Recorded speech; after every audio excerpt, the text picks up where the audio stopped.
Sushi Jackkinfe. Sushi Jackkinfe. Sushi Jackkinfe. Sushi Jackkinfe. Sushi Jackkinfe. Sushi Jackkinfe. Sushi Jackkinfe. Sushi Jackkinfe. Sushi Jackkinfe. Sushi Jackkinfe. Yeah. Yes, and there we are. What is T? If you're saying T minus, what is T? I think it's time. I think it's time minus. Time minus. Because I think so. You're in negative time then. I think it's the time, like a fixed time, right? Minus whatever. And I think they probably say T because they're all NASA's math people. Why didn't they? Yeah. It just seems like they could have said, "We're launching a rocket in 10, 9." We all rocket know, launch in 5. We all know why we're here. Right. We're all here for the same reason. That thing going up into orbit in 3, 2, 1. And I think we translate it into radio land and consequently podcast land because it's just so fun to say. Podcast land. That would be a terrible theme park. Just a lot of neurotic people. It would be the worst. Sitting around talking into microphones, trying, desperately grasping at an audience. Exactly. It would be very, very sad. Speaking of, we noticed we might have gained some new listeners after last week. So welcome. Hi. Hey. Hi. Thank you for jumping on the train. Yeah. We don't know where it's going. Nor where it's been, honestly, or where we are at present. I have I didn't even know it was a train until just now, which is not great. I've metaphoricalized it into a train. Yes, you really should let me know before we go with metaphors. We're terrible. I thought we were on a Zeppelin. We're terrible at discussing these things. Oh, I like a Zeppelin better. No, actually. It's too late. You already declared it's a train. We can't go back to the Zeppelin now. Why can't we go back? Maybe the train can go to the Zeppelin. We can get on the Zeppelin after we get off the train. But you can't be on a train and a Zeppelin. Once we start really pounding through, really gaining that momentum versus the current inertia, then I think we can hop on the podcast Zeppelin. Amen. All right. Amen. Good. I watched this very interesting. Is there anything you wanted to get out of the way at the top? Well, I wanted to declare what I'm drinking. Oh yes, yes. This is different. Everyone knows, drink tea while I podcast. Yes. Why do I do this? Because that's the official podcasting beverage, is tea. It warms up my throat. Yep. My throatal cords. Technical term. Throatal cords. Ew. That sounds gross. So today I'm trying something different. I went an iced tea route. I have a fused half tea, half lemonade. Yeah. And let me tell you, you got to fuse Arnold Palmer. There's what you got. I used to look at those and I'd say fuse, or sometimes in my mind, just for fun, I'd say fuzzy.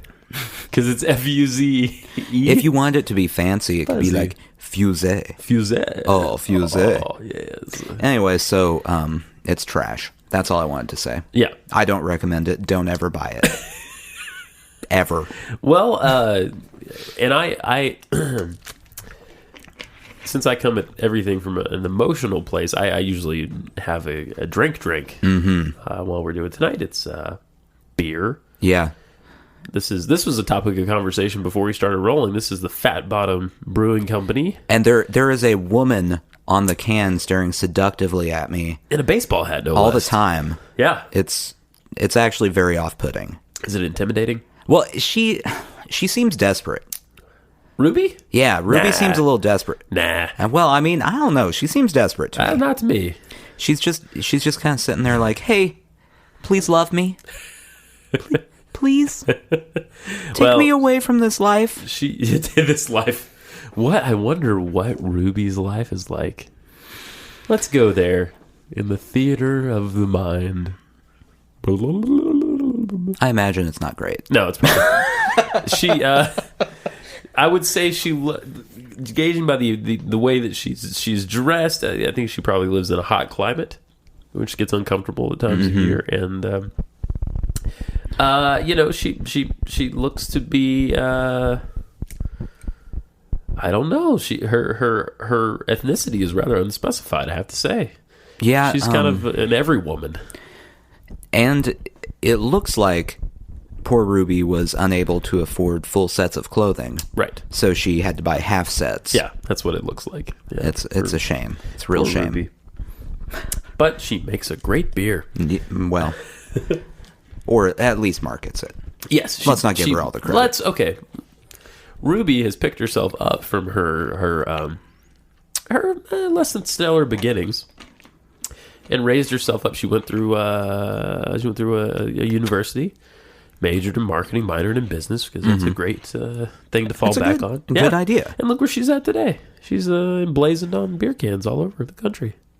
Not what her parents wanted. No, her parents were not proud. Very sad. Back in the authentic land that they're from. Anyway, so what were you going to say before I had to declare my beverage? Well, that's always a great feature here on this show. Yeah, well, everyone is really curious. Of the beverage. I know. Clearly, we have the minutia of our lives. We have thousands, nay, hundreds of thousands of listeners just clamoring to know what liquid I'm going to pour into my dumb face every week. And that's it. It would be great though. Have you ever had a moment? I don't know. I don't know if they talk about this on many shows with their drinking. They might have better things to talk about. But a moment when someone on the show is having what you're having simultaneously, and that's fun. It's like the universal line just for that one little point. If you're having a Fuse iced tea, half lemonade, I'm sorry. Yeah, it's not. Just throw it away. No, I was talking about. I watched the film this week, a Ken Burns documentary. Okay. Not jazz, not baseball, and not Civil War. All of which are very good and very long. This was called Empire of the Air. The beginning. I haven't even heard of this one. Yeah, I hadn't either. It was on Hoopla, which is available at your local library. It's like libraries Netflix. Yeah. Okay. It's all the bad parts of Netflix. But this was good. It's about the creation of radio. Mm-hmm. And these three gentlemen that were really responsible for it. And they all had these very serious flaws. It was interesting. Right. All kind of brilliant in their own way, but all were flawed. There was this guy, DeForest, who came up with the original AM tube or radio tube that would pick up a radio signal, but the guy was kind of a fraud, right? And have you heard the story? Oh, well, I studied this in college. Because of the communications, you know about this stuff. Oh, yeah. And then you know about Armstrong, yes, not Neil, who is the guy that not really Lance. Right, not Neil or Lance. No, other Armstrong. Can you imagine if Lance Armstrong invented radio? And it was he was also a fraud, by the way. Oh, this is wow. It's all tying back together. It's all coming together. So this cat Armstrong is like super engineer. Mm-hmm. He improves that tube, which, as it turned out, other dude didn't even understand how it worked. Like, he couldn't explain how it worked. He was just a tinkerer, really. Thought he was a genius, but he wasn't. This Armstrong guy comes up with AM, which is amplitude modulation. Yes, and he can't stand, though, to listen to radio even after it's hugely popular all across the country because of the static. So that drives him to create FM, frequency modulation. See, I didn't know he did FM as well. He did, yeah. He invented it. And then he tried to get it, he pitched it to RCA. Right. David Sarnoff, who I'm sure you're aware of. Oh, David Sarnoff. Interesting guy. He's the third guy. Armstrong pitches it to Sarnoff. Sarnoff says, no. He didn't want to have to retrofit every radio in America to pick up FM. Right. So he actively suppresses it, and which starts to fuel this hatred between Armstrong and Sarnoff, who had worked together really well in the past. And eventually, Armstrong jumps out a window, kills himself in his old age. Yeah. Yeah. And the creepy thing about that is he had been fascinated with like heights his whole life. Like, he would climb his towers and stuff, like his radio towers, and just sit up there and look out and stuff. And then that's the way he chose to I find go. that wildly off-putting. Isn't that sad? Ugh. Yeah. Just imagine if, he hadn't jumped off a tower and was still alive somehow. I mean, he'd probably be like 140. 40. Anyway. But if he was still alive somehow and heard like XM radio or podcast. Yeah. It would be enough to drive him insane. It really would. Like, why couldn't he come up with that? Right. Poor guy. He'd jump off a building again. He probably would. Yeah. But brilliant guy. And of course, Sarnoff, I didn't know. I was interested in this.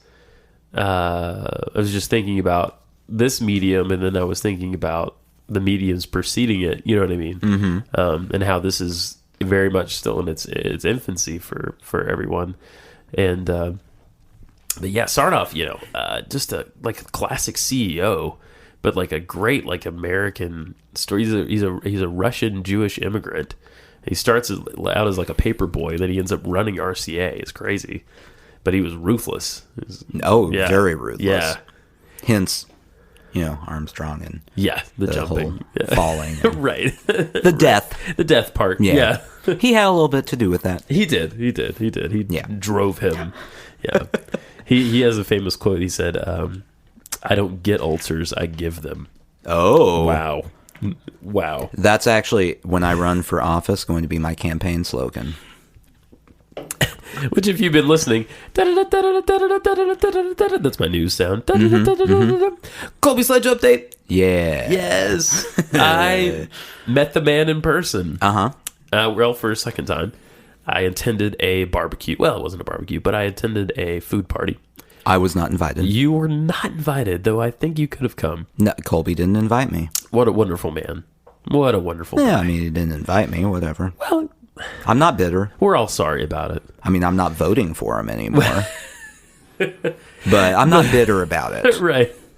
But, wow, had a nice little turnout, and some issues were discussed. Some hands were shaken. Some babies were kissed. Yeah. It was all in all a good thing. And if anyone opposing Colby Sledge would like to invite me over for a cookout or any sort of event, a bar mitzvah that you might be throwing for a relative, anything like that, my vote can be easily bought. So they had homemade pimento cheese. Would that buy your vote? Yeah, absolutely. It would have. Yeah, it did mine. Yeah, well, it's too late now. I would like to, at this time, announce my campaign. Okay. For Metro Council. No, not really. Oh. But I just want you to be my supporter. Do I get pimento cheese? Of course you do. Then yes, okay. I will vote for you. Great. And that's the only reason. Anyone out there not know what pimento cheese is? It just occurred to me. You know what? Before I moved here, I kind of knew what pimento cheese was. Yeah. But in my mind, it was the thing that grandparents buy. Yeah. And keep in their fridge, and you look at it and go, that's a weird thing for a person to eat. Yeah. I'm never going to touch that. Right. As it turns out, in the South here, it's one of the main food groups. It's like the food groups in the South are fried. Yep. Pimento. Yeah. That's it. Oh, well, I was going to say that, yeah, I think of it, you're not a native Southerner. No. You're not. I am. Let me tell you how I think of it. I think of it as we have a mostly normal food pyramid. Okay. But the little gutters in between the food categories, in between your meats and your dairies and your fried and your biscuits, all that little gutter area, it's just packed tight full with pimento cheese. So you can work that into every part of your diet. Really, in the South. Yeah. The food pyramid is the same. Yeah. However, someone went, hey, how can we make all of this bad for us? Yeah. So they went, okay, well, fruit, banana pudding, Boom. right there, got Good. it. Vegetables, cook it with bacon. Booyah. We're going to cook that with bacon. Right. Meat, Everything's fried. Self-explanatory. We're gonna fry a pork chop. We're gonna fry some chicken. We're gonna fry everything. Oh, it's so great. Bread, biscuits. Done. Biscuits are way worse for you than a regular bread. They are. Oh, they're bad. Yeah, my grandmother still makes them with lard. That's the way you're supposed to make them. They're so good. There's lard in everything. Yeah. People who are born in the South are actually 45% lard. You know, and what happens is within the first 10 or so days of life, you shed a little bit of that. And you sort of follow the child around, you know, mostly an immobile child at a few days old. But if they're moving at all, they're sort of leaving a grease slick behind them. That's usually collected. And that goes into a jar that you keep on your stove. And you could fry. Don't fry fish in it. If you fry fish in it, it just has to stay for fish. Right. But if you want to fry something else in it, you could do that. It's a permanent lard source. I saw a thing online that was talking about obesity rates by state here in the United States. The southern states, do you know what the percent was? I don't want to know. 99. I don't remember what it actually was. It was just really? a lot. It was really high. You know, so I met some people, and then I want to unpack this a little bit with you because I know what my experience has been. I have a very love-hate relationship with being a Southerner. There are things that I love and things that I hate.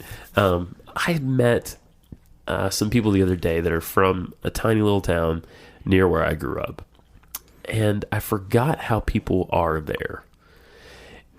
I was trying to have conversations. It was like you'd say hello, or you'd say, "Oh, it's such a nice day," whatever, and what you get back is just sort of a blank stare. Yeah. Like not that they're unintelligent. I'm not saying that, but it was like it took some time for my words to enter their ears, to be analyzed by their brain. Right.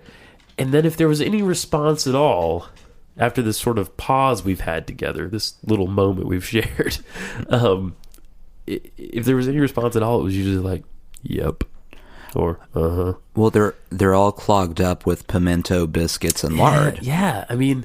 You have to work through all of that with the words to get to the brain. They're all high on casein from milk. Yeah, exactly. And pork fat. Oh. It was really odd, though, Nathan. I remembered how annoyed I used to be with people. Oh, yeah. No, I get it. My extended family, it's not quite the South, but they're from a small town in the panhandle of Oklahoma. Ah, yes. Yeah. Anywhere with a panhandle is... Right. It's not great. No. Panhandle should be avoided at all costs. And it's one of those places. There's one cafe in town. Right. And if you walk into the cafe, there will be 20 people inside the cafe that all stop whatever they're doing. Yes. To stare at the person walking in. Yes, they do. And as an outsider, it makes me uncomfortable. It's like walking into an Old West movie and you're the new one in town. Right. Every time that happens, I just imagine what it would be like if you were like a minority in that town walking into that cafe. Oh, it'd be so bad. Now, see, at that point, like they may be the most open-minded, least prejudiced people ever, but because of that stare, I would be out of there in a second. Oh, man. It makes me think about this. There were a lot of restaurants. I don't know how people live, Nathan. I really don't. Everything... of course, I'm still in the South. We're in Nashville, but Nashville is at least a city. It's different. It's different. Yeah. I had to leave. It was choking me. The dullness of it all, or maybe I just couldn't see it. Maybe I'm not. You know what I mean? I couldn't see what was so great about it. But just the way that everyone was like living out their lives was like, it was just like being in sludge, and I just couldn't take it. But I remember this restaurant that was, it was like that. It was on the other side of a gas station, and it was a biscuit place. And you could of course it was. And you could get anything on a biscuit. And it was almost like buffet style. Like not buffet style, but it's cafeteria style. You would walk up and you'd be like, I want a blah, blah, blah. And they're like, cool. Do you want this on your plate and this on your plate as well? Like sides. They would literally Now, there are some standard biscuit items Right. in the South. There's sausage, there's eggs, cheese, Fried chicken, yes. which is, let's put something fried on that biscuit. Oh, yeah. Drizzle it with some honey. Oh, my That's God. going to be good. That's good for you. We can't talk about this. It makes me so hungry. But some of the, do you know what tenderloin is? Yeah. Okay. What's another one? There's country ham, of course, which is like regular ham, just like 100 times more salt. Right. And then they would even take like a red hot sausage you buy from the gas station. Oh, no. Like those pickled red hot sausages? Yeah, they would slice that, fry it, and put that. Can you imagine what that would do to your intestines? It's just so. I can't imagine what that would do to your taste buds. I know. That's terrible. So bad. So bad. We used to fry hot dogs growing up, but that's not quite that bad. No, it's those. Have you ever had one of those pickled sausages? Yeah, they're terrible. They're the worst. They're awful.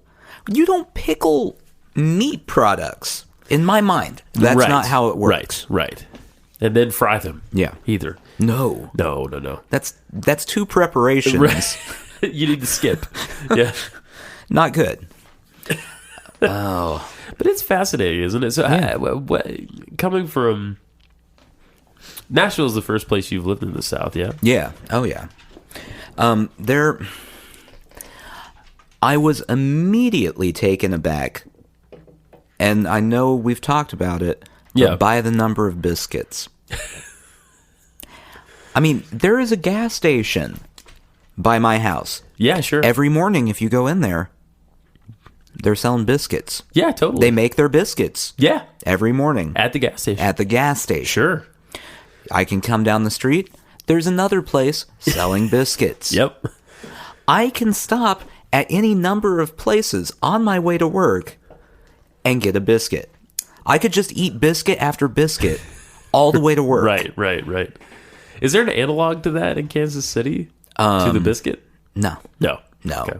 No, biscuits, there's nothing equal to that in the rest of the country. It's not like a pancake in other places. No, or anything. Okay. no. So I don't know these things. Now, I will give the South credit here. Yeah. Coming from Kansas City, barbecue, very important to me. Of course. And the South barbecue, not so good. I know what everyone thinks here. Right. And we're not talking about Texas. No, Texas is fine. Because it's its own country. Right. Yeah. I'm talking about, any place, Georgia, Tennessee, that thinks the that Carolinas. sauce should be mostly vinegar. That's the Carolinas. Yeah. in my mind. It's carried over though. Is it? Oh, yeah. Where I'm from, it's just sort of there. Yeah. I don't know that it's vinegar. But Okay. what I'm going to say is the South got one thing right. Yeah. In Kansas City, all barbecue is served on white bread. Yeah.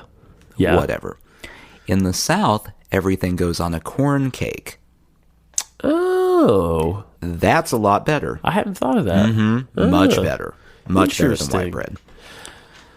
And biscuits are better than white bread too. Yeah, biscuits are good with barbecue. Yeah. Now, in Kansas City, is it beef barbecue, pork barbecue? It's everything. Everything. Oh, it's all of it. It's a lot of pork where I'm from. Yeah. Well, that's because they don't know how to barbecue cow in the South for some reason. In fact, I've never had it until I moved here. It's weird. Yeah. And you haven't had good Oh, I'm sure brisket I haven't. if you've had it here. Right. It's trash brisket. Trubiscuit. It's not good. But in Kansas City, and this is getting really into barbecue. Yeah, let's do it.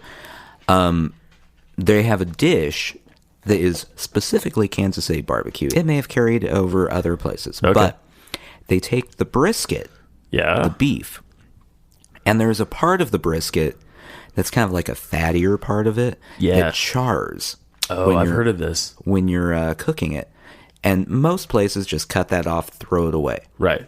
Kansas City, they cut that off, mince it up. Oh. You got burnt ends. Oh, burnt Boom. ends. I've heard of burnt ends. Yeah. Yeah. Oh, that's the stuff right there. Yeah. So, if anyone wants to buy my love or vote, Colby Sledge, Burned ends. Burned ends. So when the last time you went to Kansas City, you brought me back a couple of things. You brought me a jar. I think we brought you burned ends. You didn't bring me burned ends. No, we ate those. You didn't get it. Of course you did. You brought me back barbecue sauce. Cowtown, is that right? Yes. Cowtown. Yeah. It was pretty amazing, man. I'm not going to lie. Oh, yeah. And then you brought me back Boulevard beer, which is maybe the best beer I've ever had in my life. It was amazing. Kansas City. It was amazing. It's a hell of a town. Unfiltered. I saw a guy with a T-shirt with that the other day, and I felt an instant connection with him. Oh, really? He did not reciprocate. He was just like, yeah, and he kept going. I don't know you. Leave me alone, stranger. So I don't know about you, but I'm hoping that we hear a little bit more about our miserable slugs today. At least the one playing the tuba. Yeah. Well, I don't know what else we have to say about them. I don't know either, but I'm still fascinated with them. I've been thinking about it all week. Wow, you are really infatuated with this whole slug story. Dude, well, we've had two shows in a row where there was some sort of planet. We had the planet where the only fruit was a grapefruit because everything else was eaten by listeria. Well, was that a planet though, or was that an alternate reality? More of just a scenario, I guess. Okay. Yeah. A realistic scenario. Yeah. Listeria coming to a neighborhood near you. Ooh. By the way, it's happened, guys. Grapefruit is the only safe fruit at this point. That's true, and I'm peeling them like a madman. I wanted to also today talk about, it's a follow-up to, it was last week that we talked about Dan Aykroyd, right? Yeah. Yeah. We looked it up. Yeah. And he's way crazier. Oh, it's worse than I was even making it out to be. He also claims he's seen multiple UFOs in his lifetime. Oh. Like him personally. Yeah, he has. Yeah. He's just walking down the street and he's like, oh, that's a UFO. And everyone else is like, Dan, that's the moon. And he just keeps going and he's like, UFO up there, everybody, UFO. I assume that's how all of them go. Wow. Yeah. And I tried, talk about this more, but I tried to follow him on Twitter. He's not on Twitter. There is a fake Dan Aykroyd because I looked at the profile and there was nothing but like expletives about anal sex. It was pretty. That doesn't seem like wild. Dan Aykroyd. No, not at all. No. So he's too busy. He's too busy for He's got a lot going on. First off, everyone knows Twitter is how the aliens read our thoughts. Oh. Yeah. Oh. Secondly, he's the one who's trying to crack the code of how to survive the alien invasion that's coming very soon. 2018. That's my prediction. Oh, that's your prediction. Mark it down. 2018. Dan Aykroyd's aliens come and destroy us. To a theater near you. Anyway, so, in conclusion, not only is Dan Aykroyd completely insane, right, but he also is not great at identifying what UFOs are. I mean, I guess by definition, it's an unidentified flying object. Sure. If it's a flying object and he doesn't know what it is, that is technically a UFO. It's like a Cessna. Mm-hmm. It's like a little biplane going by. I'm making assumptions when I see that. I go, that's a plane.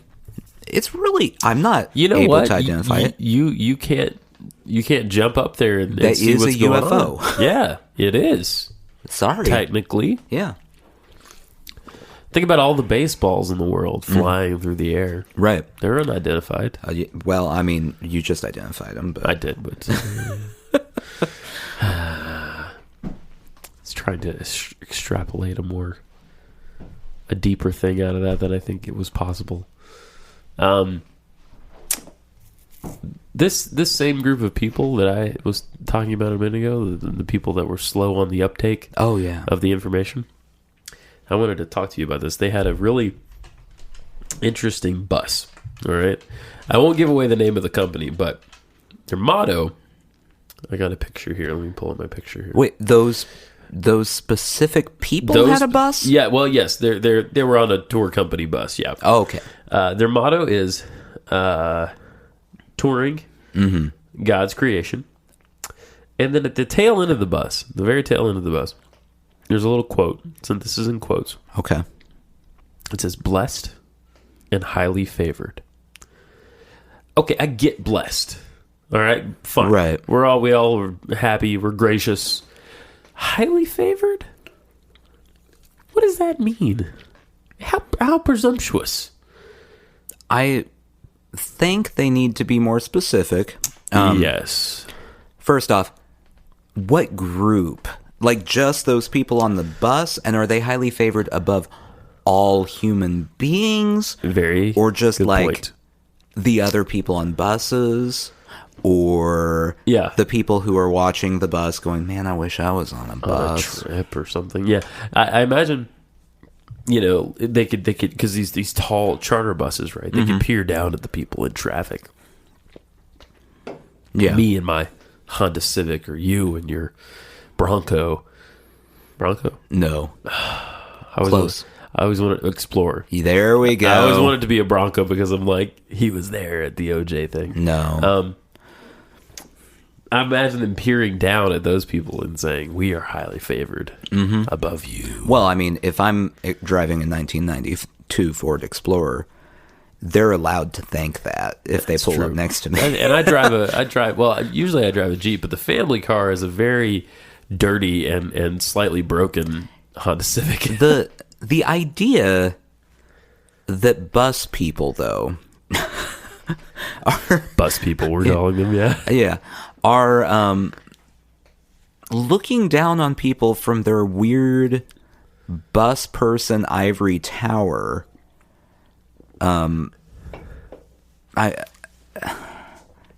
It seems confusing to me. Yeah. I've met bus people. I've ridden a bus before. Yeah. Not great. As have I. Not great people most of the time. No, it's usually a dangerous scenario. There's always quite a few people who smell. Oh, yeah. There's one guy who looks like he might be a criminal and is on the run from something, maybe. This is all very true, yeah. He's not doing anything that looks dangerous. Right. He just has that look. Maybe a neck tattoo. There might be a neck tattoo involved. Dead giveaway. Yeah. Always a dead giveaway. Mm-hmm. No one good has a neck tattoo. That's my rule. And for some reason, if I remember correctly, there's a single woman who has like 4 kids. Oh, yeah, and I feel so bad for her. She's traveling by bus with her 4 children. Yeah. She's the one you feel bad for. Right. Especially if she has to sit next to neck tattoo. Oh, of course. Yeah. And the interesting thing about a bus is a lot of times it's like being sort of on the island, right? Like you start to form alliances for that period of time that you're all together, and you try to learn where people are going. And you go about a completely different way. Well, I don't do this. I observe others doing this. I very quietly keep to myself and bury my headphones. I go with the prison rule. You just go in, you keep your head down, right. You do your time, you get out. That's what I do too. You get out. Right. You don't want to stick around there. You don't want to be one of those people. No. And you know what? You make it out alive. Mm-hmm. Just what you do. Don't make any enemies. No. Keep your head down, and you're good. Right. That's I should write a travel guide for people traveling by bus. Or that could be your sign off. Like, just keep your head down and you're good. The Nathan Badley story. Mm-hmm. Oh man. I remember hearing about these buses in Peru when we traveled there. You go to Machu Picchu, right? Right. To get there, you take a bus for a while. And then you have to hike a little bit to actually get there. But these buses we kept hearing these stories when we were down there about them going off the road. Like, there's all these like, what do you call the roads when they have a sharp cut back? Dangerous. Yes, thank you. All these dangerous roads there, and buses were literally falling off the sides of cliffs and stuff like all the time. and it was very discouraging. We weren't planning to go to Machu Picchu anyway. We actually went to this oasis in the middle of the desert, which was cool. But I was glad because I did not want to die in a bus. No, that's the worst way to go. Yeah, it's a pretty bad way to go. And also, that way, like, your obituary or anything is going to say, one of 30 killed in the bus crash. Yes, I very much want along to be with special neck tattoo and the poor lady. Yeah, the kids are fine. Oh, good. In That's the good. scenario. Yeah, I couldn't. They're do that. spry. They just jumped right out of that bus. Just jumped out, Peace, kept running. Mom. But yeah, I mean, I don't want to be mentioned next to neck tattoo in my obituary. No, not at all. I feel like I have spent multiple segments of this show insulting neck tattoos. Yeah, you have. And people with neck tattoos. Yeah. Okay. Well, I'm standing by it. I'm not taking it back. Stand by it. I mean, I wonder what portion of our audience might have a neck tattoo. I doubt any. Look. 0%. If they want to prove me wrong. Oh, yeah. Be nice people. Yeah. I mean, they're more than welcome to it. They can do it. But by my experience, neck tattoos either mean you're a criminal, or you really like energy drinks and loud music, and you want your motorcycle to go 180. Ooh, those people. Your motorcycle. Those are details. The two people. Yeah, and not like a cool Harley either. We're talking like the weird, like lime green crotch rocket thing. Yeah, absolutely. Mm-hmm. Yeah. And you probably listen to EDM as well, right? I would think. EDM or like speed metal. Ooh, one of the two. Yeah. You're going to some sort of rock festival that's going to have all kinds of mainstream rock. Maybe Nickelback might be there. And there you have it, folks. The token Nickelback dig of the week. Ding. Put it on the board. I like that there's a sound effect associated with it. I had a lot of fun with sound effects in post last week. Oh, my God. I noticed. Did you? It was everywhere. They were everywhere. They were all over the place. Nothing wrong with them. No, it was a blast to do. I was commenting the other day that I really wish I had a sound effects person just following me around in life. Just so when I if I make a good joke, there could be a rim shot, or a bad joke, there could be crickets. Wouldn't that be great? Yeah, it would. You would know. You would have immediate feedback. Mm-hmm. Yeah. Mm-hmm. But I don't have that kind of budget. I don't have a budget for my own sound effects person. Like you hire them as a personal assistant, and then you sit down to have that first real talk. Every job has you get through the interview. Okay, well, let's talk about what the expectations for this job will be. Great. How are you with sound effects? Excuse me? How are you with sound effects? Give me your best cricket. My best cricket. Yeah, cricket noise. The noise a cricket makes. Just like with the the legs they rub together. Oh no, yeah, sure. The rubbing. Sure. Yeah, I gotcha. Yeah. Just one cricket or a choir of crickets? Either way. If you can split your vocal cords up for a choir of crickets, that would be preferred. But I don't. I'll try. Okay. How's this? Well, I don't feel like it's going to work out, Todd. Oh, my assistant's name is Todd. Yeah, of course it is. Yeah, I was playing Todd in that. In case you got lost in that that bit, I was playing Todd. Nathan was the employer. If I ever have to hire a personal assistant, I feel like no matter what their name is, I'm going to end up calling them Todd, because Todd just seems like the best personal assistant name to me. Absolutely. I don't know why. It just does. Yeah. Very quickly there, it was kind of turning into like a 50 Shades of sound effects kind of thing. You hire an assistant, and over time, that assistant has to make different sound effects, and as the relationship grows closer and closer, the level of discomfort grows, and the assistant leaves for a while. But then, yes, I've seen portions of that film. I'm sorry. I'm sorry to know that. No. Portions, just the dramatic portions. Is it bad? Like, I don't really, to be honest with you, here's how I watched that film. Okay. This is absolute honesty.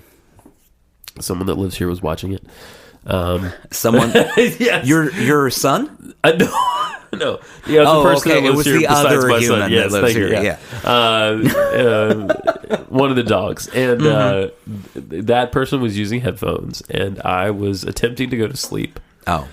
And I cuddled up. Right. And I saw, like, the first few minutes, probably. And then I fell asleep. Did she read the books? Yes. Did she enjoy the books? She is a fan of literature.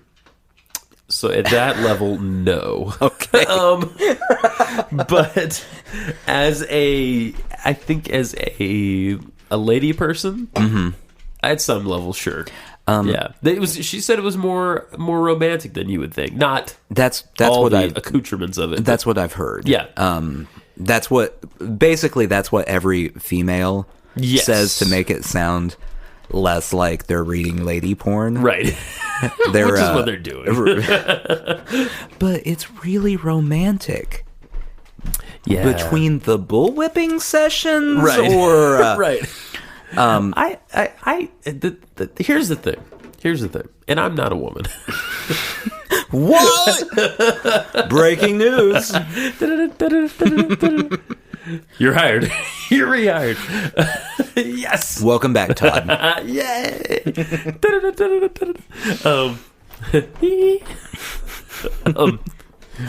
What? I'm not a woman. No. That's been established. Yes. It would seem to me... Yes. This is on the surface. It would seem to me that this would be counter to what we've been working for since the 19 whatevers, or even longer if you want to think about it. It's against the women's suffrage movement. You would almost think it would be. I mean, not specifically the vote, but right. It just seems like a backstep. I don't know because it's building a glass ceiling. Yeah, because of the power. Oh. Yeah, raising. Yeah. Because there's a power dynamic there, obviously. You know what I mean? Yeah. And then all's fair in love and war, I guess. But I think that's the most diplomatic way I can say that. But it was very diplomatic. Thank you. But I don't know. That was how I felt at the when I saw how popular it was getting. I was like, well, isn't this like a step back? I would agree. Did you have that thought? Yeah. I did have that thought. In my house, so everyone built up this book. Yeah, and sure. It was a big deal. And so the other human that lives in my house, right? We're avoiding this word like the plague. Right. She decided she needed to read it. Yeah. Because everyone was talking about it. Right. And she also is a fan of literature. So the entire time she was reading it, I heard noises like this. Oh. Yeah. What? Yeah. So I had to look at it. Right. I made it through 3 paragraphs. Okay. Oh, wow. That is as far as I was able to make it. Of a book? Or right in the middle. I went at the beginning of a chapter. And you just said. And I went, this is by far the worst writing I have ever seen. Really? Oh, it's bad. Oh, I haven't glanced at the text at all. It wasn't any of the exciting parts either. It was like, right. She really liked him. She blah blah blah blah. Like okay. I see. It was just awful. Yeah. But it was a lot of scoffing in my house at it. Just a great deal of scoffing. Did she read them all? I don't know. Okay. I don't know. She bought them at Sam's Club. That's how dedicated Wow. this was. Yeah. She went, I'll pick this up. It's $8. Wholesale. Yeah. Right. I'll pick up 30 of them. I need a pallet. They just have a big one giant one. You can walk inside. No, I think for the person that lives in my house, I think that I think she occasionally just needs some sort of like cheap entertainment, Right? And that's probably all it was. And I think probably most people, that's all it was. It's a giggle. There were people who got way into it, though. Well, that's true. I work with a couple ladies who, when they found out there was a movie being made, there was hours of speculation as to on who was going to play what's his face. Yeah. Nick. It is Nick, right? I don't know. It doesn't matter. Jonas. Guy. Yeah, Nick Jonas. Guy. Yeah. The fella. Yeah. That the rich man. Right. Yeah. There was all this speculation, and then they announced who it was, and then there was scoffing at my office too. Everyone was scoffing at different parts of this whole process. Wow. They did not care for whomever was chosen for this. Yeah. I don't know who he is. I don't know why they don't care for it either, because I don't know. Anyway, we're at a lack of information. Yeah. Here. Yeah. It's a very confusing phenomenon. It is.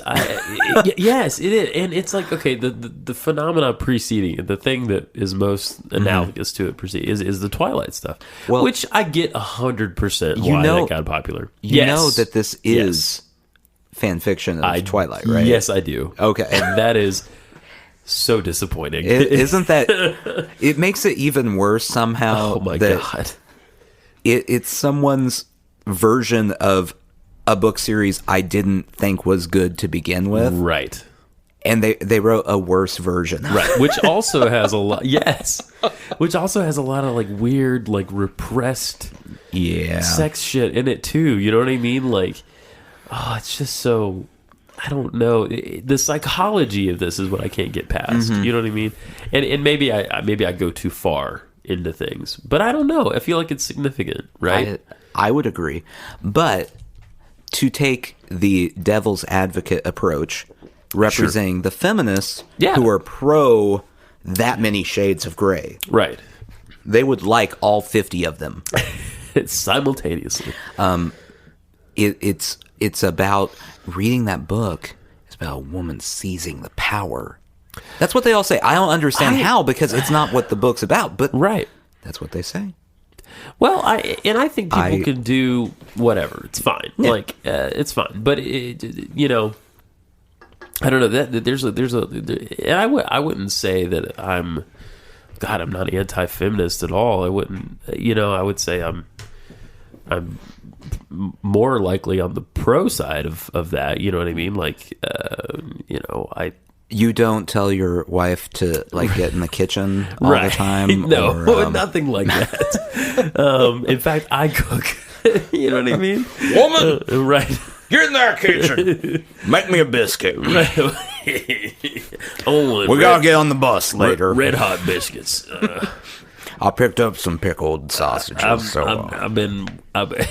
And she hollers back. She's like, Jonas, I'm trying to wipe up behind this lard baby. This little lard baby here. Guys, if you've been waiting for a moment to laugh this whole episode, we're finally getting there. A lard baby. This little lard baby. Jonas is decidedly not pro-feminist. Oh, not a bit.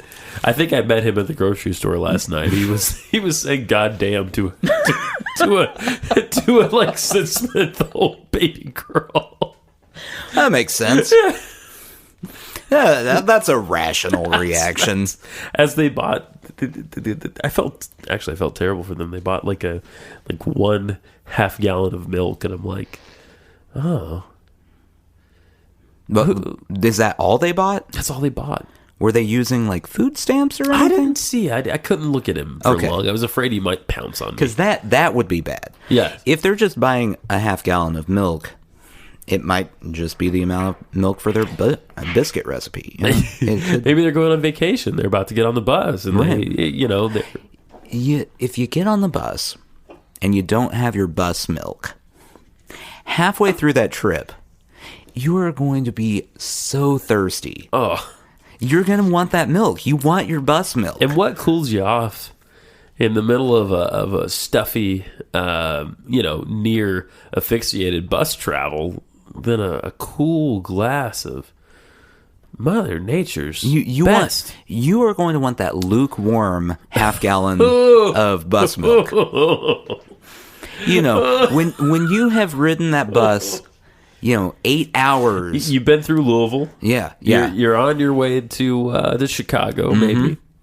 Which you will promptly leave because there's nothing for you there. Nothing. You're in fact, you're on your way west from Chicago. You're going to Utah or Idaho. Let's say you're going to Idaho. Idaho seems good. Jonas is going to Idaho. Idaho, maybe Wyoming.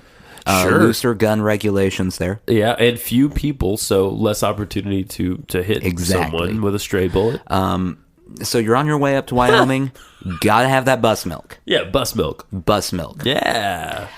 Put that in my book of bus survival tips.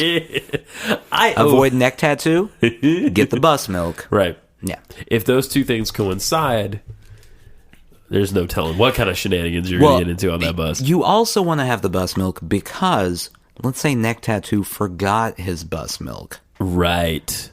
You want to be able to pacify him. Right. Have my bus milk. It's neck fine. tattoo. Right. It's all good. It's the proper warmth that you like. Yes. Just right there, right in the middle of cold and hot. It's lukewarm bus milk. It's been nestled betwixt my thighs for about 6.5 hours. It goes great with a cigarette. That was the thing I experienced on Greyhound, man. It's like every time we stopped, all the smokers, and I'm not slugging on smokers, but everybody was off that bus in no time. Hot box worse and than that. Yeah, it was. You would hear people like when it had been about. I mean, what, you stop every couple of hours? Probably every 3 hours, 4 hours at the most. When it had been maybe an hour, right? You start hearing people going, "Oh man, when are we going to stop?" Oh God, I know. Oh, I need smoke. When are we going to stop? I know. When. They need the glory days of bus travel. Yeah. When you could do whatever you wanted on that bus. Anything. Free reign. Right. All the windows down. The thing is smoking as it goes down the road. Even the mom's 4 kids are smoking. Oh, yeah. Everyone's smoking on that bus. Hey. Hey, mister, can I bomb a smoke? Oh, you got a little bit of that bus. Let me have a nip of that bus bill there, boy. Oh, I like mine with... Anyway, so that's the least feminist crowd ever. Yeah, I think so. Those in the slow. You know what they were? The people that I met the other day. Mm-hmm. They were standard oatmeal. They were not quick absorbing oatmeal. Right. That's what they were. They were stovetop oatmeal. I gotcha. You know what I'm saying? Mm-hmm. That's what they were. That's my analogy for them. I like it. Yeah. That's a very good way of putting it. We've come up with a lot of characters so far. We got Lard Baby. Which, by the way, yeah, I want to say Lard Baby is adorable. Oh, so cute. You just don't want to hold Lard Greasy. Baby. Oh, it's greasy. Gross. Yeah, they wonder why we all. You know how you're supposed to wash your hands before you hold the baby? You want to wash. You want to wash your hands after you hold Lard Baby. Right. Lard Baby's nasty. Or your grandma's just like, stand here over the pan and drip it into the pan. Oh God! Don't you waste that lard. Yeah, we don't need that lard. Welcome to the South. Oh. Uh-oh. I don't know if there's ever been the opposite of a travel ad created for the South, but I think we just did it. Yes, I think so as well. This is the opposite of a tourism ad. Right. Come to the South. You know, and there are positive things about it. I do like the culture. I think it's the friendliness of the culture, and also the musical culture, the food culture. Can I be honest about the friendliness of Southern culture here? It's bullshit. Yeah, it's bullshit. No, yeah. No one in the South is really friendly, and I know I've said it. That's a hell of an assertion, but I agree. No one. They are friendly because you're in the South and you're supposed to be friendly. It's not real friendliness. Right. Well, we learned that all the way back from when we were just little LBs. Everyone would have to handle the baby, and so you have to be kind to a baby. It's brand new, unless you're antisocial. Which, yeah. I mean, I'm not all that nice to babies. Those are out there, but yeah. Are you antisocial? Well, I mean, they're the worst. I don't like babies. You do like babies. Nah. I accuse you. Nah. You're full They're of not it. that great. Nah, you love them. Every time there's a baby around, you're all up on that baby. What, in a platonic way. Thank you for clarifying. Yeah. That's not any baby though. Like we have friends. I have specific babies I will spend time holding. Mine is one of them. There are babies I don't go anywhere near. Why don't you go near them? They're loud. Yeah, okay. And that's the main thing. Drooly. Yeah, my baby was drooly, and you still... He was moderately drooly. I've seen worse. He's also exceedingly cute. Cute kid. He had a low lard count, so that was good. He had a low lard count. Yeah. Not a full lard baby. No. Nothing of the sort. No. A full. You give birth. It's just a half. I hate to tell you this, but it looks like your baby is a partial lard baby. It's there's some chunks of actual child in there, and then the rest is... With some work, he can live a fully normal, well, partially normal life. He just needs your support. A lot of it. Lard baby. And a container. He's gonna need some sort of... anybody have a butter bowl? No. No, it's twisted. They're just the babies that scream constantly. And not occasionally, I mean constantly. Those are the babies that need your love the most. Well, maybe not your love. No, they don't need my love. You know how many genes I share with that baby? Zero. I don't have to touch that baby. That baby can cry forever. I'm not legally responsible for making it stop. Not legally. No. Show me the contract. Mm-hmm. If that baby just cried and cried and cried until its head exploded. Oh God. There's a lot of baby hate on this show. And the police showed up and they went, "What happened?" I'd be like, "That baby cried till its head exploded." And they'd be like, "Where were the parents?" "I don't know. I'm not one." And then I just get to walk home and I don't have to deal with any more of it. That's my entire responsibility, is just telling the police that the baby's head exploded. All right. Well, all right. Someday when I spawn... Yes. Which happens outside of the body. Right. Then I will be legally responsible for that child. And yes. If karma is a thing based on all the bad things I've said about babies... Oh, it's going to be... My baby's going to be the worst. It's going to be rough. Have you ever seen Rosemary's Baby? Yes. It's going to be... There we go. I had a hankering to watch... I keep having this desire to watch a horror movie, but I never go through with it because I'm like, I don't want to be scared later, because I'm not the type of person that can just shake it. You know what I mean? Mm-hmm. I like I'm not a horror fan, I would say, but I do like the occasional. I like The Exorcist. I have never in my life seen a horror movie that I actually genuinely felt scared. Well, I'm dead inside. Is part of it. I was going to say, I think you're a much more logical and reasonable person than I probably am. Especially if it's a supernatural one, right. That's definitely not going to get me, because I'm going to be sitting there poking holes in their story the whole time. Like the Final Destination movies and stuff like that. That was, yeah. I'm just sitting there going, okay, there's no way all of those things would happen, and Right. you wouldn't see it coming. Those movies are like a probability researcher's nightmare. Like, there's got to be some guy out there who is like crunching the numbers on how unlikely all of that is. Yeah. Every insurance adjuster, Yes. or yes. they're all saying, they're going, no, this. Now I have to recalculate everything. I Never didn't in a even million years. I didn't even take into account that the garbage disposal could do that in the house. And she was a smoker. What? It's. I would like to think that those movies made the insurance industry just rewrite everything involved. Like, yeah. The process of getting life insurance or anything, there's a whole new set of questions. Yeah. Just based off of all 90 Final Destination movies. Right. I like to think it just, at least it made them like squidge a little when they saw it. They were like, ugh. They couldn't really enjoy the film. Like Right. they ate more milk duds than usual because they just couldn't. They were. Someone's saying they're watching it going, oh, that's going to be a lot of work. Right. Yeah. Oh, no, this isn't real. Never This mind. movie is Never really mind. stressing me out. This is supposed to be entertaining. Couldn't we have just seen Gump? Oh, Oh, Gump. Gump. You know what would have been really good?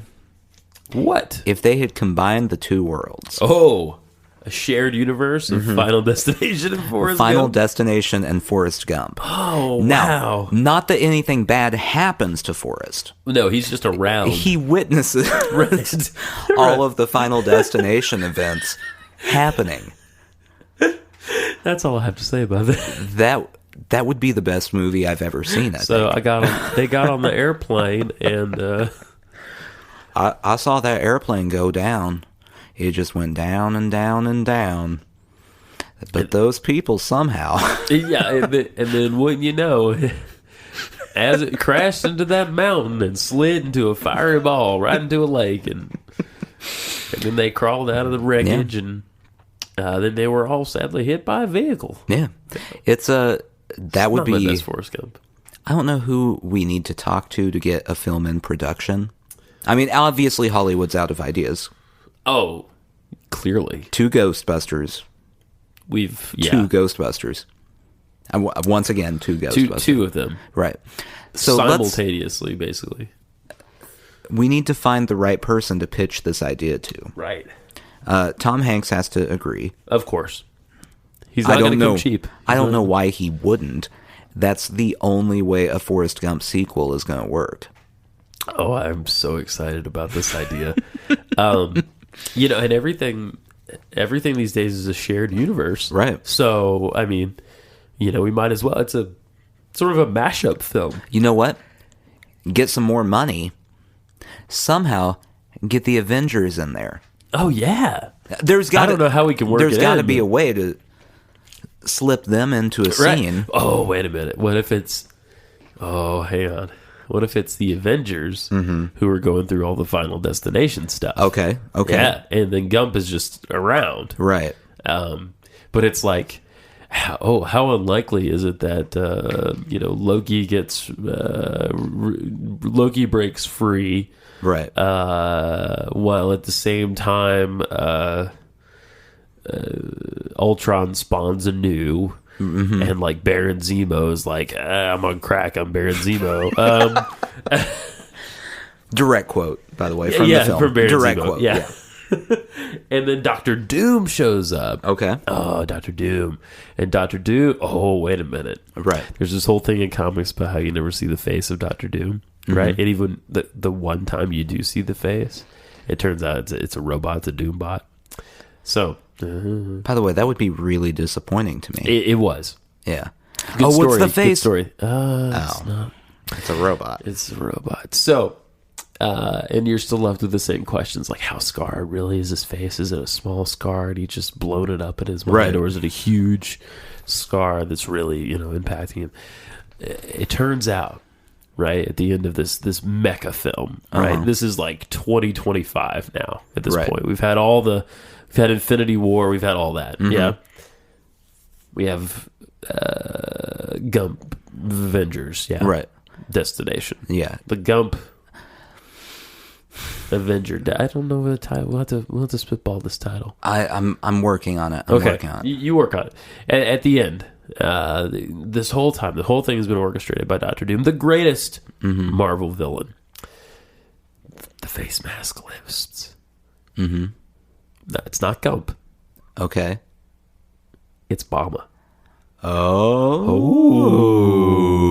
And the whole thing was a lesson. Ooh. Because Mama always had a way of explaining things. I like it. So that I could understand them. I like it. Yeah. By the way, the working title. Yeah. Final GUMPination. Oh, I love it. Final GUMPination. That's the working title of this film. The age of something. Right. Like, we have a subtitle to get the Well, yeah. There, yeah. Exactly. I mean, you have to somehow advertise. The Avengers Final GUMPination. There we go. Yeah. Final GUMPination. Now, are we wiping out all the Avengers in this? Oh, I think so. Okay. Yeah. I'm for it. I mean, Captain America can survive because they're gonna run that. He can't survive. He can't die. They're gonna run that whole series into the ground. Oh, anyway. I know. We might as well just do it like this. We should. Yeah. Well, let's take a. Okay, we'll call Marvel. Mm-hmm. Get them on the phone. They're in my phone, and we'll tell them. We'll be like, guys, look. Everything is going great. Mm-hmm. We're still riding high. I haven't seen Avengers 2 yet. Right. Have you? No. No, I didn't think so. We're going to go together. Maybe. I don't know what I'm actively avoiding media about it because I don't want the slightest hint as to anything. Right? And I'm passively avoiding media. Really I just don't run into really that care. media.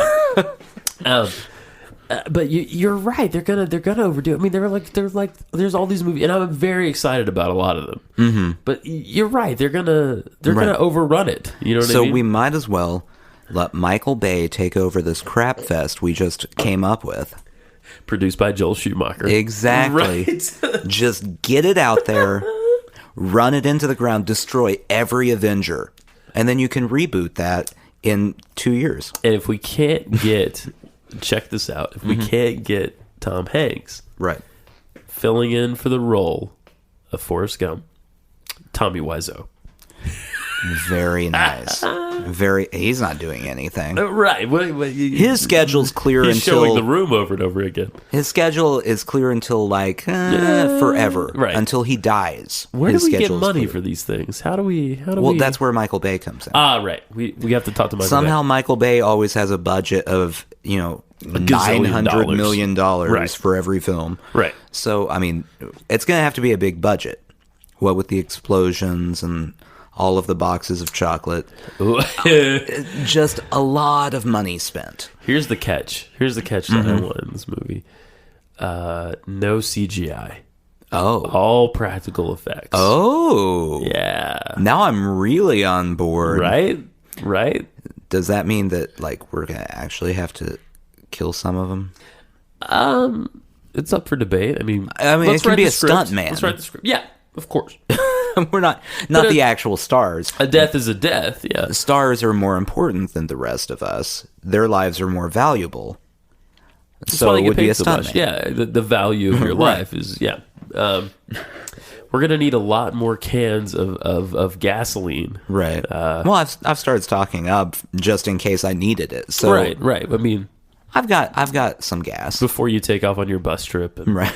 The impending alien apocalypse of 2018... It would if you were on a bus trip, yeah, and you ran out of gas on the bus trip, yeah. How do you fill up that bus enough to get to the next gas station? Are you going and you're still getting the 2-gallon thing, putting that in the bus, driving 100 feet, and then running out of gas again, and someone else goes and gets more gas? What do they do in that situation? Oh, that's a great question because you can only get a little gas can. Yeah, I mean, no one's rolling up with a huge gas barrel, right? Which is what you would need to fill a bus. I'm assuming it's not fuel efficient. I bet there's a clause on the back of a Greyhound ticket that says, "In the event of that, you are required to push." I would love to see just an entire bus of bus people pushing a greyhound down the highway. We have Wi-Fi. It says on the side. I try to.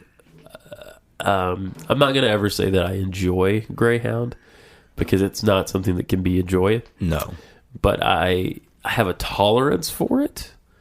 That's the highest level of praise anyone can give greyhound. Yes, and in fact, I tried to join their rewards program actively.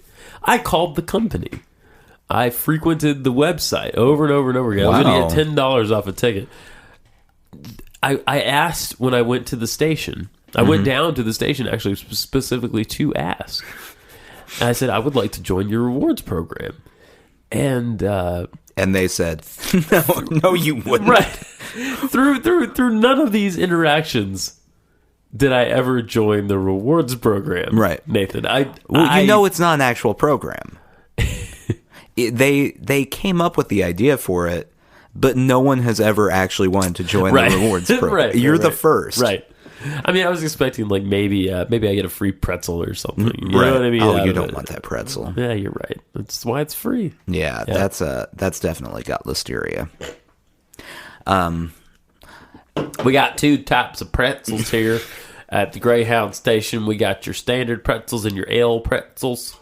Your ale pretzels might have listeria, but they are 15 cents. It's at least half off. Yeah. At least half off.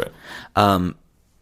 I think that in Final GUMPination, the Avengers, there definitely should be some sort of listeria outbreak. Well, we could just combine all of our ideas we've had previously. So they're hunting. The Avengers are flying to protect the grapefruit groves of Florida. Because listeria. Right. Yeah. And there's a riot erupting all around the grapefruit groves because it's the final fruit. Right. Oh. The final fruit. Final fruit. Oh, man. Oh, wow. All these layers, Nathan. So they're flying. Of course, the plane crashes. And right. we already established there's a lake and all that. And they get there, and then there's Dr. Doom standing on the precipice, the highest point in Florida, whatever that is, and looking down upon them and you're not going to take these grapefruit and something. By the way, the highest point in Florida, still like 20 miles below sea level. Totally. Somehow. It's a dip. Somehow. Yeah. Anyway. Yeah. He's going to take them. He's planning, I think, to take them all back to his Latveria, his country. Mm-hmm. Yeah. That seems right. Yeah, that's right. Right. And so how do we get Gump? Like, you have to set that up somehow. I feel like it has to start out like Forrest Gump. Yes. Where he is meeting a random person and starts telling them these stories. Yes. Then we launch into the Avengers flying to the grapefruit grove. Yeah, yeah. I think you're framing. Yeah. Right. And then every Avenger just knocked off. One by just one. One by one. Yeah. I think you're right. The gum thing has to be a framing device. Oh yeah, the framing is very important. The first, okay. Otherwise, it's ridiculous. It's totally, yeah, right. You got to make sure it makes sense. And that's how we end too. Right. And that's all I have to say about that. But I picture him on the bench, right? And you know how in the actual Forrest Gump movie, let's not say the actual, because this is going to happen. Just the first Forrest Gump movie. The original Forrest Gump. The original. In our reboot, he's still sitting there on the park bench. We could even follow a feather down. Maybe a burning ember instead of a feather. Okay. Something ominous, yeah? And then it lands and it burns in his shoe. And then he's talking about his shoes. We pan over, and instead of a nice-looking lady there, it's Thor. I like it. And Thor's like, because I don't know if you know this, but Thor in his off time is a heavy ale drinker. So that seems like a thing that would be true. Yeah, he's sitting there like legs akimbo, like looking a little hungover, like with a flagon of ale, just waiting for the bus. That's right, just waiting for the bus to come by. As you do, right? And then the story starts, and burning ember. Now, how did he escape being destroyed? Thor. Yeah. Like, I mean, if we're knocking off superheroes, he probably... You're right. Well, I'm talking... This is the beginning of the movie. Right, but Gump is in the future. He's looking back. Oh, I see what you're saying. Yeah. Yes, the framing device is happening Yeah. in the present. Yeah. Not... See, the story is told in this classic cinematic masterpiece through a series of flashbacks Yes. showing the Avengers being destroyed Yes. through various, unlikely events. They are, in fact, all dead. Mm-hmm. Okay. Right. Except for, you said Captain America. Well, we can't kill Captain America because that would kill America. And America cannot die. Unless... It does. Unless we're throwing the world into some sort of apocalyptic state. Let's do that. And then in that event, it could be Thor sitting there because Thor is a god. Right. You can't quite kill Thor. That's true. Yeah. Thor's fine. He's fine. He makes it. Iron Man is dead. Mm-hmm. Crushed inside his suit. Oh, Iron Man, he's the first gone. To go. Yeah. I mean, he's not even... He has medical issues. He does have medical issues. He's the first out. Yes, it's very true. He's got a heart thing going on. Yeah. How do you kill the Hulk? How does Doctor Doom kill the Hulk? Well, Bruce Banner right, has a grapefruit allergy that we never knew about. He gets down there. That could work. Or now, I mean, obviously, if something terrible is happening, he's going to Hulk out. Of course. So you have to pacify him. Yes. So Hulk runs into, some sort of building. Something terrible is happening in there. He's running. He's smashing things. Running. Smash, smash, run. Right. Room full of puppies. Oh. Just adorable golden lab puppies. Oh, he's just looking going, oh. And then you see him shrink into Banner. And then all of a sudden, beam falls from the ceiling, crushes him, he's dead. Oh, that's great. Yeah. And that's a very Doctor Doom thing to do. Mm-hmm. He always he always used puppies. Like in traps and contraptions of sorts. Yeah, with puppies. Yeah, sure, with puppies, yes. Actually, it would be better if it was a Rube Goldberg device that makes the beam fall. Or makes the puppies? Oh, so he picks up a puppy. The puppy triggers some sort of toy, and it goes all the way around the room. See. There's a line of dominoes. The domino falls, hits the beam just right, crushes him. Somehow the puppy escapes because you don't want to kill a puppy. Right. We want people to see this movie. Right. No one's going to see the dead puppy movie. Yes. There's like PETA has an issue with that.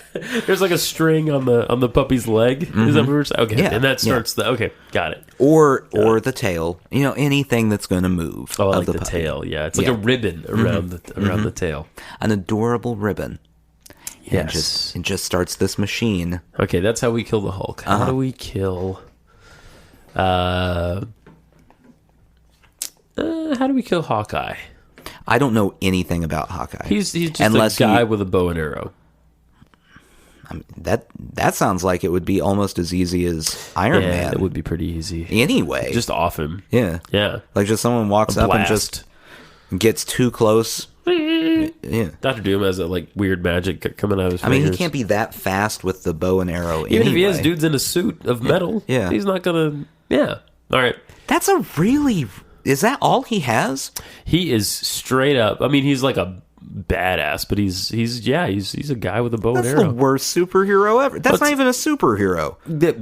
That's just an archer. You've heard of... I've watched the Olympics. There are people that do that in the Olympics. Oh, that's a good point, actually. He could just be an Olympian. He could be an Olympian. You know what? He's at the Olympics. Okay. He's out of the story. No. He's at the Olympics. He's in the story. Okay. Somehow, okay, he ends up at the front of the archery range for the Olympics. Arrow. And he is, and he's gone. That's amazing. What a good twist. Oh, man. Wow. Final GUMPination right there. You're on fire. fire. We just gumped the crap out of him. We gumped you out, Hawkeye. So, Hawkeye's at the front. Yeah. Mm-hmm. He's probably being a nice guy. Maybe someone else He drops an arrow or something. I don't know. You know what? He sees a small child in the stands. Yes. She has her little stuffed Olympic mascot. Yes. Because they always have the weird, like, creepy Olympic mascots. She's got a what is it from the 1996 Atlanta Olympics. Yeah, who's it? Who's it that Yeah. she's carrying around. She drops it, single tear. Yeah, rolls down the face. Down the little girl's face. Yep. She just wants her stuffed. So nothing has started yet. Right. No archery. The archers aren't even at their stations. I don't know. Let's call it that. Sure. Okay. Yeah. So he goes to get it. And right then, it starts. And he's running. He's running back as fast as he can. Not fast enough. Not fast enough. There is an agent of doom with the starter pistol. Exactly. Arrows a-flying. Gumped. Killed by his own... No, because it's final GUMPination, the arrow doesn't actually kill him. Okay. The arrow, he's running. He's afraid he's going to get hit with the arrow. I follow you. Avoids all the arrows. Okay. He thinks he's safe. Yeah. However, one archer slipped. The arrow flies into a beam, which falls down and crushes him. They all get crushed by beams. All get crushed by beams. Okay, great. All right, I like this. We have, and it's great because we'll only have to do the effect once. Right. We'll It's actually going to be just the same footage. Right. We'll paint them in. Yeah, absolutely. Smash. Yeah. The only thing I can improve on in that scene is the little girl doesn't drop a stuffed animal or anything. She drops an actual Labrador puppy. Oh no! Yeah, but the puppy's safe. The puppy's fine, but we'll keep this theme going. Well, and you have to keep puppy beam. I mean, we did use a large percentage of our budget getting all the puppies. This is true. So yeah, well, we can reuse the puppies. Yeah, absolutely. Like, we got to get our money's worth. Those PetSmart puppies is going to be pissed when we try to return them. Yeah, they do not want you to bring the puppies back. They don't. They really don't. Oh boy. Okay. All right. Who's left to kill? Let's see. Another thing that you can chop out of this podcast someday if I ever run for political office. Who's left to kill? Who's left to kill? Who's left to kill? Would this be a good time to talk about how we support Colby Sledge for? Yes. Anyway, so while we're talking about murdering, right? Good segue. Hell of a segue. Okay, so who's left? Black Widow. I don't know. Again, she's basically a person. Okay. She has, instead of arrows, she has these little stinger things on her wrists. All right, so she's at the Olympics at the stinger competition. No, she would never be there. She is okay. She's like super spy. Right? Okay. She's a super spy. Oh, okay. So, whole Mission Impossible 2. Is it Mission Impossible 2 setup where he does the drop into the room, or is that 1? That's 1. Okay, that's first one. Mission Impossible. She is dropping into a room. Okay. Drops into the room, jumps over all the laser beams sure. that would trigger something that would kill her. The puppy cannon. Mm-hmm. That's horrible. That's horrible. She misses them all because she's good at her job. Yeah. I mean, this isn't her first rodeo. Not at all. Okay. Gets over. Just then, I can't even say it. A puppy walks through the beam. The laser beam. Right, and the beam falls off. So, okay. Yeah, so the puppy, the beam. Boom. Gumped. These are Doom. Yeah, gumped. These are Doom puppies. These are Mama's puppies. Right. Yeah. Right. Okay. Why the lasers triggered just a single beam? I don't know. I don't know, but that's how it also, works. why was there a puppy? That's part of the mystery. Right. You got to buy into this. Right. If you want, just try to enjoy this, people. Right. Let's sit back. And by the way, that's a popcorn movie. Her getting through all those laser beams. Yeah. 12-minute scene. Oh, absolutely. And then her death is like 10 seconds. Right. Just like she looks back. The puppy, no! Smash. Splat. Yeah. And the puppy just, goes and runs away. It's adorable. He's got a little... It's adorable. Little jangly thing. It's as he goes, yeah. I mean, he runs away from the beam. He's a smart puppy. Sure. But he's clinking as he goes. Clink, clink. Okay, we've killed Iron Man, Hawkeye, the Hulk, Black Widow. Yeah. Thor survives. Right. He gets hit by a beam. Sure he does, but he shakes it off. He's Thor. He just goes, Whatevs. Yeah. Don't care. Okay, your mortal beams are going to destroy me. The god of Thunderer. Yeah. And Thursdays. And Thursdays. Yes. The god of Thursdays. That's what he likes to be introduced as. Right. Preferably. How do we kill Captain America? All right. Obviously, we know the puppy beam thing. Right. There's going to be a beam and a puppy. Captain America, I think, has to make it to the grapefruit orchard. You know what? I say we make it a twist this time. In the grapefruit orchard. Okay. I'm listening. He's nearing Dr. Doom. Uh-huh. Doom just releases a handful of puppies. Okay. The puppies are running at him. Here they come. And, I mean, obviously, he's Captain America. He's not scared of the puppies. Right.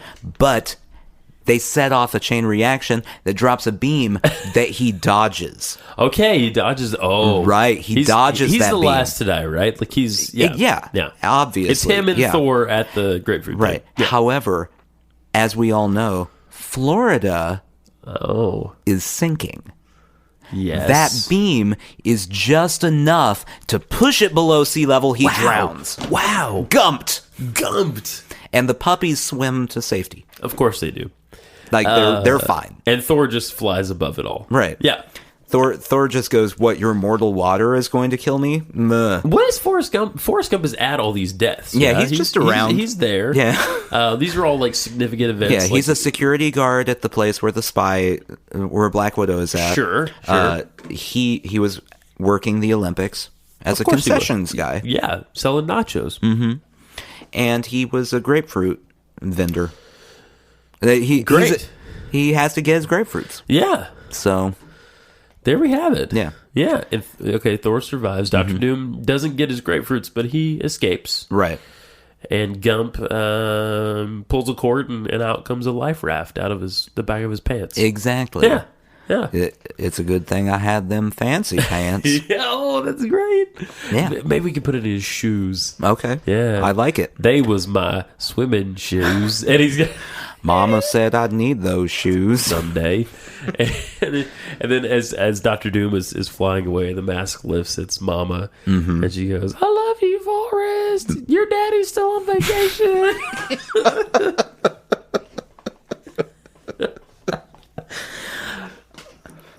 Forrest has lived such an interesting life at this point. Yeah, he's totally... I mean, between the first movie, which, wow. Right. And then he was on Apollo 13. He was. Yeah. And then, by the way, Apollo 13 is part of the Forrest Gump trilogy in my mind. Right. Yeah. Sure. It's canon. Yeah, absolutely. And then watching all the Avengers get crushed by various beams. I feel like at some point we need to mention also that he helped build every single one of those beams. Yeah. He was a beam builder. No, I have it. Mm-hmm. His long-lost father, a carpenter. Right. Those are all Gump Company beams. Mm. Yeah. Connected. Yeah. It's all connected. Yeah. Mm-hmm. His daddy. And then, if this goes well, which, let's face it, no way it can fail. No doubt. In my mind. The fourth movie in the Gump canon is going to be another Batman versus Superman I love it. version. Okay. So we'll have... Ooh. I don't know that anyone dies in that one. Right. I think two large characters. Yeah. Right. Sure. You can't really kill those guys. But, Gump probably defeats them both. Yeah. Or he's Catwoman. Yeah. I like it. 50 Shades of Gump? That is not a movie anyone should watch. Don't. People wipe that from your imagination right now. I just went there in my mind. Back me out. It's like the original Forrest Gump, but with all of the erotic parts that everyone was missing. Like, you know how you were watching Forrest Gump and you're like, the eroticism on this is real low. It turns out that Gump just has a real big shoe fetish. He's got a room full of ladies' shoes. And another room full of chocolates. Yeah, of course. Yeah. Well, Michael Bay, if you're listening, and I know you are, you texted me right before this show and said, make sure I will get into this episode somehow. Just give me a call, buddy. We're going to make this happen. I don't trust him. He's going to steal the idea. That's documented now. He'll still do it. Yeah. But then I can sue him for quite a bit of money. Well, so I'm fine with it. And ultimately jump out of a window. Well, obviously. Well, with all these beautiful thoughts in mind, there's really nothing else left to say except... Sushi Jackkinfe. Sushi Jackkinfe.